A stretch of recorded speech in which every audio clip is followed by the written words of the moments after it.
पुस्तक समाज की समग्र प्रगति का आधार नारी उत्थान। लेखक वेदमूर्ति तपोनिष्ठ पंडित श्री राम शर्मा आचार्य। जिन मनीषियों ने मानव समाज की रचना और नृतत्व विज्ञान पर गंभीरता पूर्वक विचार किया है, उन्होंने नर नारी की स्थिति एवं महत्ता समान बतलाई है। दोनों को एक बराबर महत्व दिया है, क्योंकि दोनों में से एक के बिना समाज का अस्तित्व कायम नहीं रह सकता और न जीवन सुविधापूर्वक व्यतीत हो सकता है। पर वास्तविक स्थिति में यह विचार कार्य रूप में परिणत होता दिखाई नहीं देता, वरन समाज की गति इसके विपरीत ही दिखाई पड़ती है। दुर्भाग्य से हमारे देश की हालत यह है कि नारी को पुरुष की अपेक्षा सब प्रकार से हीन और उसके आश्रित मान लिया गया है। यद्यपि मनु जैसे प्राचीन विचारक और स्मृतिकार स्त्रियों को बहुत पूजनीय बतला गए हैं और उनका सदैव आदर सम्मान करते रहने की आज्ञा दे गए हैं, पर आज उन बातों पर किसी को अमल करते नहीं देखा जाता। नर और नारी दोनों अपनी वास्तविक स्थिति और कर्तव्यों को भुला बैठे हैं और इसलिए दुख तथा कठिनाइयों में फंसकर अवनति के पाश में जकड़े हुए हैं। भारत के प्राचीन अध्यात्म विज्ञान के अनुसार आत्मा की पूर्णता प्राप्त करने के लिए ही नर नारी का आविर्भाव हुआ है और दोनों में कुछ ऐसे पृथक पृथक गुणों का विकास किया गया है कि जिनके सम्मिलन से सर्वोच्च आध्यात्मिक स्थिति प्राप्त की जा सकती है। शास्त्रों के मतानुसार पुरुष में जिन शक्तियों का विकास हुआ है, उनमें ज्ञान, बल, तेज की प्रधानता है और नारी को जो शक्तियां प्रदान की गई हैं, उनमें श्रद्धा, भक्ति, सेवा की प्रमुखता है। ये दोनों ही प्रकार के गुण मानव समाज की प्रगति और उन्नति के लिए अनिवार्य हैं। यही कारण है कि जब तक स्त्री और पुरुष अपने अपने कर्तव्यों का यथोचित रीति से पालन करते रहते हैं, तब तक समाज में सुख, संतोष, शक्ति, प्रगति के दृश्य दिखाई देते रहते हैं और सब प्रकार की अमंगलजनक परिस्थितियां टलती रहती हैं। पर इसके विपरीत जहां वे अपने स्वाभाविक कर्तव्यों को भूल जाते हैं और एक दूसरे के अधिकारों का अन्यायपूर्वक अपहरण करने की चेष्टा करते हैं, वहां तरह तरह की कठिनाइयां, आपत्तियां और क्लेश ही उत्पन्न होते हैं और समाज अवनति की ओर अग्रसर होने लगता है। जिस प्रकार नर और नारी में पारस्परिक प्रतियोगिता एक दूसरे के अधिकारों तथा कर्तव्यों पर हस्तक्षेप अप्राकृतिक और समाज हित के लिए घातक है, उसी प्रकार नारी को नर की अपेक्षा हीन अथवा घटिया समझने की प्रवृत्ति भी असत्य और सर्वथा त्याज्य है। यह ठीक है कि बहुत समय से संसार के एक बड़े भाग में पुरुष का कार्यक्षेत्र घर के बाहर रहा है और स्त्री को घर के भीतर ही रहकर अपने कर्तव्य का पालन करना पड़ा है। इसके परिणाम स्वरूप पुरुष में शारीरिक शक्ति, साहस, पुरुषार्थ, सूझबूझ, बुद्धिमत्ता का विशेष रूप से विकास हो गया है। इसके विपरीत नारी का मुख्य कार्य संतानोत्पादन तथा शिशु पालन रहा है, जिसमें उसे एक प्रकार की साधना और तपस्या का जीवन बिताना पड़ा है।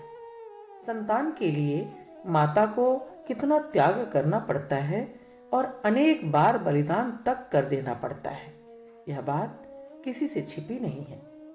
नारी का केवल यही एक गुण इतने महत्व का है, जिसके कारण पुरुष को उसके सामने सदैव नतमस्तक रहना चाहिए और कभी उसके हीनत्व की भावना को मन में उठाना भी न चाहिए। यदि नारी आज शारीरिक शक्ति, विद्या, बुद्धि में कुछ पिछड़ी हुई दिखाई देती है, तो इसका कारण यही है कि उसने अपनी समस्त शक्ति और साधनों को पुरुष के उच्च निर्माण में लगा दिया है।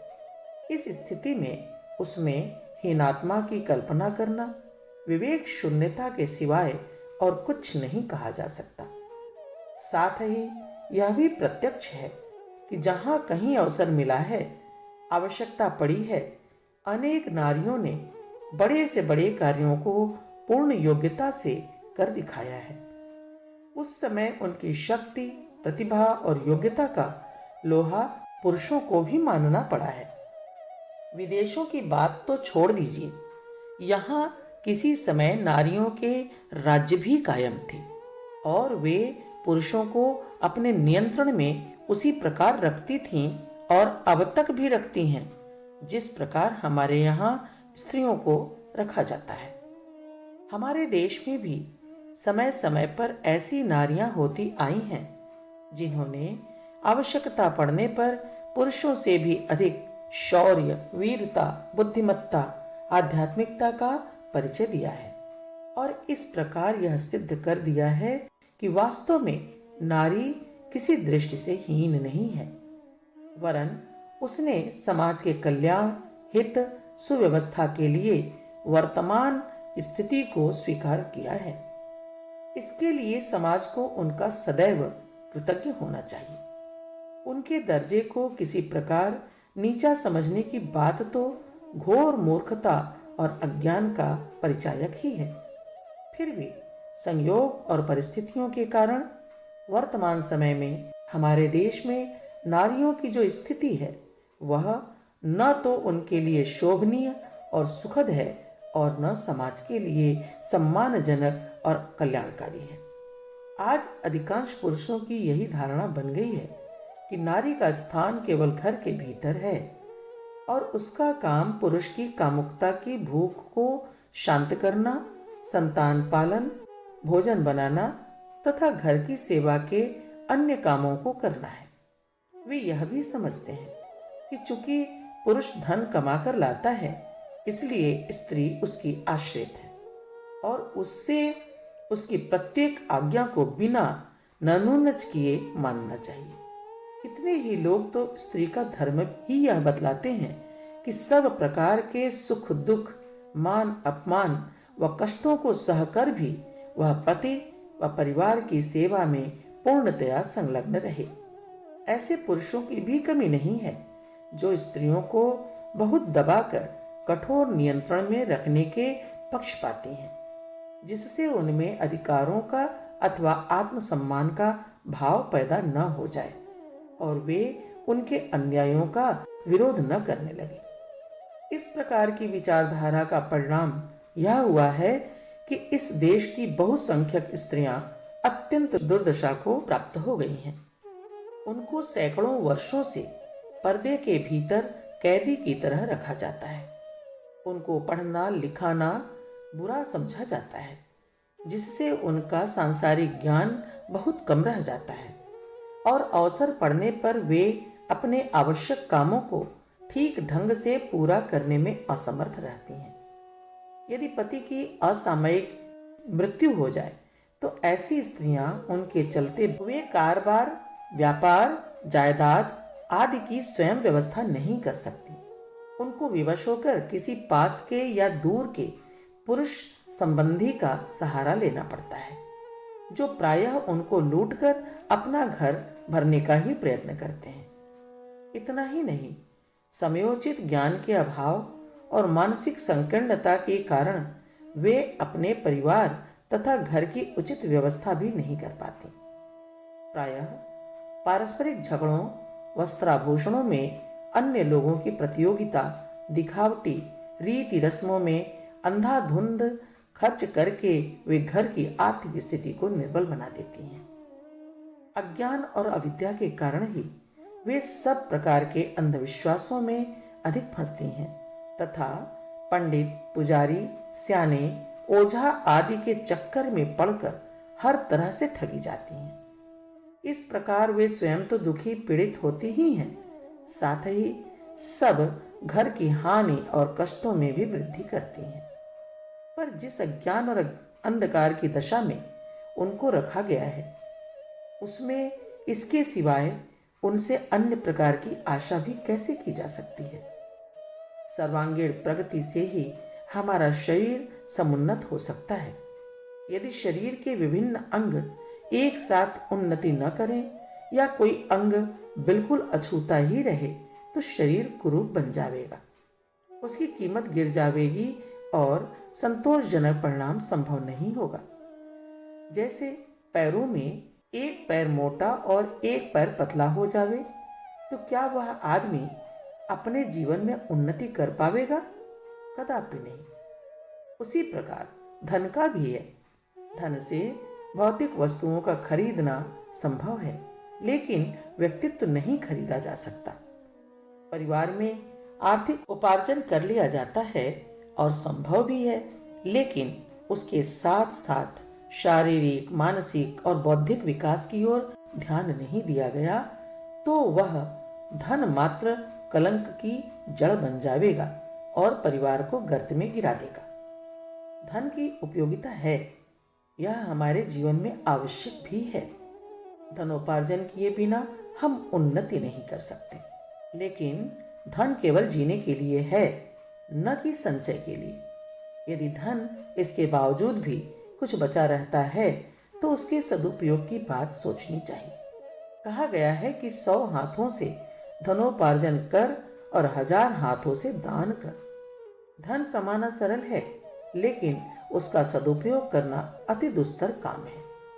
अमीर लोगों के पास धन है, लेकिन कष्टमय जीवन व्यतीत करते हैं। उनके वारिस उन्हें सुख शांति से नहीं रहने देते। कारण स्पष्ट है कि उन्होंने धन कमाना ही सीखा है, उसका सदुपयोग करना नहीं सीखा। उनको तथा हर अमीर परिवार के मुख्य सदस्य को चाहिए कि धनोपार्जन के साथ साथ पारिवारिक उन्नति पर भी खर्च करें। मात्र कॉलेज पढ़ाकर उनका कर्तव्य पूरा नहीं हो जाता। भले ही उनके बाल बच्चे पढ़कर नौकरी प्राप्त कर लें, लेकिन सच्चे नागरिक कॉलेज की पढ़ाई से नहीं बन सकते। व्यक्ति निर्माण के लिए नारी उत्थान की आवश्यकता है, तभी परिवार निर्माण व समाज निर्माण संभव है। परिवार के सदस्य मूर्ख हैं तो धन की उपयोगिता न जानकर दुरुपयोग कर रोग, अपकीर्ति, कलह एवं पापाचारों को ही प्रोत्साहन देंगे और दंड पाने के उत्तराधिकारी रहेंगे। हम देखते हैं कि नारी के बिना परिवार उसी प्रकार का है जिस प्रकार पंचतत्व से विनिर्मित यह शरीर प्राण के बिना हो जाता है। अर्थात नारी परिवार के लिए प्राण के समान है, लेकिन हमने आज उसे मात्र दासी की श्रेणी में रखा है। भोग्या मानकर उसकी उपयोगिता को सीमित कर दिया है। अछूत मानकर उसे समाज में स्थान नहीं दिया है। हमने नारी के प्रति क्या क्या अत्याचार नहीं किया है। नारी को अबला की श्रेणी में रखकर उसका अपमान किया है। हम अपने शरीर का आधा अंग बेकार कर चुके हैं और मूर्ख के समान सुख की कल्पना करते हैं। यदि हमें अपना हित करना है, परिवार एवं समाज तथा विश्व का कल्याण करने की कल्पना करनी है, तो नारी को अपनी समान स्तर पर पाकर ही कर सकते हैं। नारी उत्थान करके ही हम विश्व कल्याण के बात सोच सकते हैं। प्राचीन काल में नारियों को कितना अधिक गौरव प्राप्त था। नारी वर्ग ने अपना योगदान समाज कल्याण के लिए पुरुषों के साथ कंधे से कंधा मिलाकर दिया है। उन्होंने स्वयं ही वेद मंत्रों का प्रतिपादन किया है, लेकिन आज हम स्त्रियों को वेद मंत्रों से दूर रखने की चेष्टा करते हैं। यह कितनी विडंबना है। हमें भगवान के नियम का उल्लंघन नहीं करना है और नारी वर्ग को समान अधिकार प्रदान कर साथ साथ चलने को बाध्य करना है। पहले हमारे देश में नर रत्न पैदा हुआ करते थे। अभिमन्यु, जिन्होंने अपने गर्भावस्था में ही चक्रव्यूह तोड़ने की विधि का ज्ञान कर लिया था। आज हम यह भी मानते हैं कि माता के ही कारण उसके पेट का नन्हा सा बालक जीवित रहता है, अपना पोषक तत्व तो माँ के शरीर से ही प्राप्त करता है और हम बच्चे के माँ के रहन सहन एवं खान पान पर विशेष ध्यान देते हैं।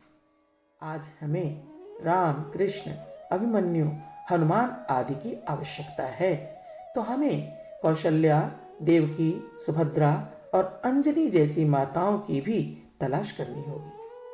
और वह तभी संभव है जब हम नारी वर्ग को विकसित करें।